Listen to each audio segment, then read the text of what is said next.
दोस्तों, इस दुनिया में किसी जिंदगी का आना सच में एक कमाल का जादू होता है। बेशक आपके दिमाग में किसी के जन्म की अलग ही छवि बन जाती है।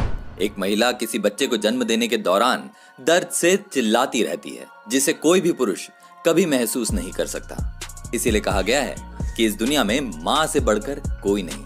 बहरहाल, इंसानों के जन्म देने का सारा क्रियाकलाप तो आपको पता ही होगा, लेकिन क्या आपने कभी जानवरों को जन्म देते हुए देखा है? जी हाँ, मैं इंसानों से हटकर जानवरों की बात कर रहा हूँ, जो पूरी तरह से एक अलग ही क्रिया है। इस वीडियो को देखते हुए आप प्रकृति की उस शक्ति को देखकर हैरान हो जाएंगे। आप शायद ये कहेंगे कि इंसान भी इस तरह से जन्म क्यों नहीं दे सकता, लेकिन सच में मुझे आपको ये वीडियो दिखाते हुए बहुत अच्छा महसूस हो रहा है, क्योंकि आप लोग इससे बहुत कुछ सीखने वाले हैं। वैसे क्या आपको पता है, एक डॉग का बच्चा थैले से बाहर आता है, या एक मादा हाथी सीधे अपने बच्चे को जमीन पर गिरा देती है? आज आप प्रकृति के कुछ जानवरों के जन्म के क्रियाकलाप के बारे में जानने वाले हैं। इस वीडियो को अंत तक जरूर देखिएगा, क्योंकि अंत में हम आपको बताएंगे कि एक लाल कंगारू का जन्म कैसे होता है। क्या आपको पता है, एक मादा हाथी अपने बच्चे को जन्म देने का समय आगे बढ़ा सकती है?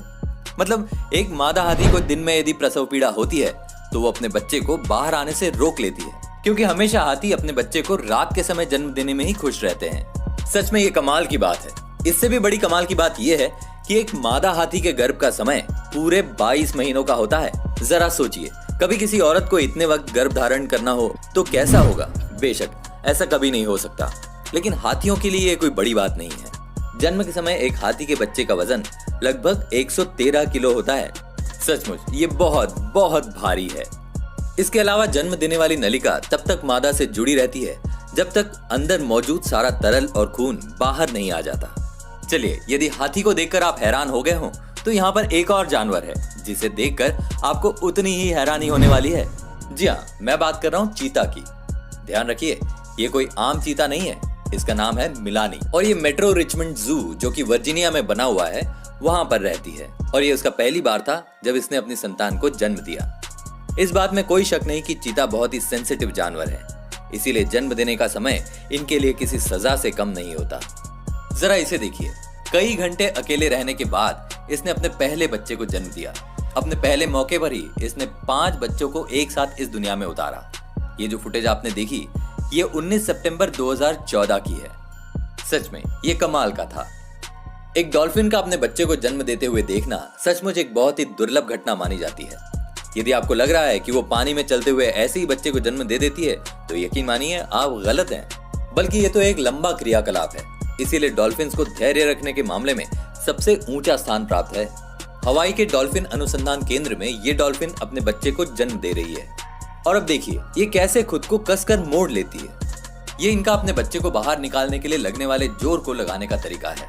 लेकिन अच्छी बात यह है कि पानी के अंदर जन्म देना आसान काम होता है। शुरुआत में ऐसा लगता है जैसे डॉल्फिन की एक और पूंछ आ गई हो, लेकिन मुझे भी सबसे ज्यादा हैरानी तब हुई जब मुझे पता लगा कि जब डॉल्फिन का बच्चा बाहर आता है तब अपनी माँ के साथ तैरना शुरू कर देता है, जैसे वो अंदर से ही तैरना सीख कर आया हो।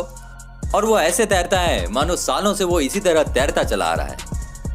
एक राइनोसेरस एक बच्चे को जन्म दे रही है। यकीन मानिए ये बिल्कुल भी आम घटना नहीं है। राइनो के गर्भ का समय पूरे 18 महीने का होता है, और ये 2.5 साल के अंतराल के बाद ही दूसरे बच्चे को जन्म दे सकती है। और यहाँ देखिए, 20 साल की साउथ अफ्रीकन राइनो अपने तीसरे बच्चे को जन्म दे रही है।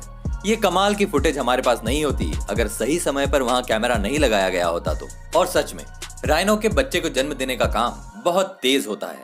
हाथी के बच्चे की तरह राइनो का बच्चा भी शुरुआत में अवचेतन हालत में होता है।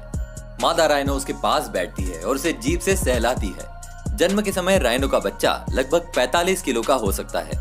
जन्म के समय ये इतना कमजोर होता है कि ये खुद से खड़ा भी नहीं हो पाता। इसके बाद इसकी माता इसे खड़ा होने में मदद करती है। अब ये एक कमाल का दृश्य होने वाला है जब आप एक लाल कंगारू का जन्म होते हुए देखने वाले हैं। क्या आप ये देखना चाहते हैं कि एक छोटा सा जानवर अपनी माता के थैले से कैसे बाहर आता है? कमाल की बात यह है कि जब एक कंगारू का जन्म होता है तब भी वो एक एम्ब्रियो यानी कि एक भ्रूण होता है। सचमुच ये एक बहुत ही दुर्लभ घटना है। क्या आपको नहीं लगता कि ये जीव बहुत जल्दी बाहर आ गया हो?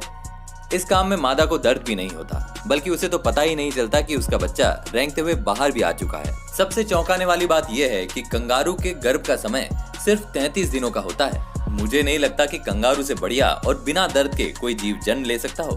बेबी कंगारू बिल्कुल भी मैच्योर नहीं होता और उसका भार सिर्फ 1 ग्राम के आसपास का होता है। थैले से बाहर आने के बाद ये बच्चा रेंगते हुए माता के किसी भी टिड्स पर खुद को जोड़ लेता है और ये वहीं कई हफ्ते बिताता है। उसके बाद ये बड़ा होकर दुनिया को देखने की समझ अपने दिमाग में घुसाकर बाहर आता है। दोस्तों, आपको इनमें से कौन सा जानवर सबसे अच्छा लगा, हमें कमेंट करके जरूर बताइए। यदि आपको ये वीडियो पसंद आया हो तो हमारे चैनल को अभी सब्सक्राइब करें। तो मिलते हैं दोस्तों अगले वीडियो में किसी और नई और इंटरेस्टिंग जानकारी के साथ। तब तक के लिए धन्यवाद।